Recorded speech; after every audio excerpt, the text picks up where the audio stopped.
أن نبر غير المسلم، وقال سبحانه وتعالى في كتابه الكريم: لا ينهاكم الله عن الذين لم يقاتلوكم في الدين ولم يخرجوكم من دياركم أن تبروهم وتقسطوا إليهم إن الله يحب المقسطين. وأيضا نجد أن النبي صلى الله عليه وسلم قد بين ذلك بيانا واضحا، ومرت عليه جنازة فهب واقفا لها وقال: يا رسول الله، أتقف لجنازة رجل يهودي؟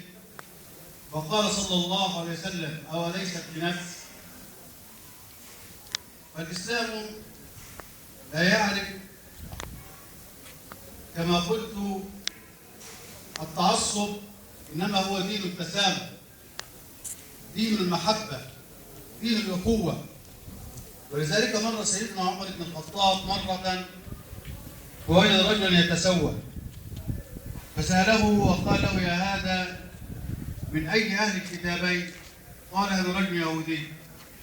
فأمر له بعطاء من بيت مال المسلمين، فلامه البعض في ذلك وقال: يا هؤلاء، ألم تقرأوا قول الله عز وجل: إنما الصدقات للفقراء والمساكين، والفقراء من أمة محمد صلى الله عليه وسلم، والمساكين من أهل الكتاب.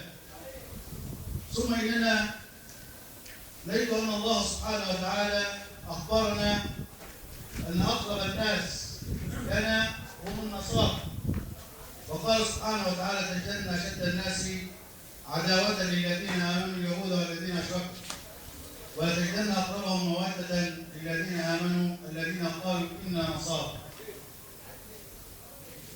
ونجد أيضا أن الإسلام أمرنا بحسن الجوار، وقد بين النبي صلى الله عليه وسلم لنا أن الجيران ثلاثة: جار له ثلاثة حقوق، وهو الجار القريب المسلم فله حق الجوار، وله حق القرابة، وله حق الإسلام.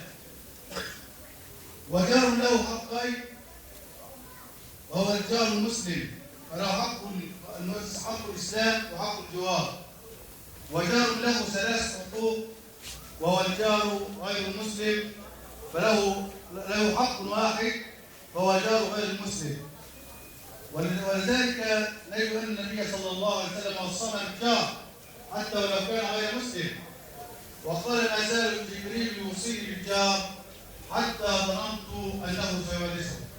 ونحن بفضل الله والإخوة المساكين نعيش في جوار، فلهم علينا حق الجوار، حق الإحسان إليهم، إحسان الجوار، حسن الجوار. ولذلك لا نجد أبدا مسلم كامل الإسلام أو مؤمن كامل الإيمان ينبذ هذا أو يفرق بين عنصري الأمة المسلم وغير المسلم. فنسأل الله سبحانه وتعالى أن يجعلنا متحابين في الله، متآخين في الله، وأن يجعلنا من الذين يستمعون القول فيتبعون أحسنه. شكر الله لكم حسن استماعكم، والسلام عليكم ورحمة الله.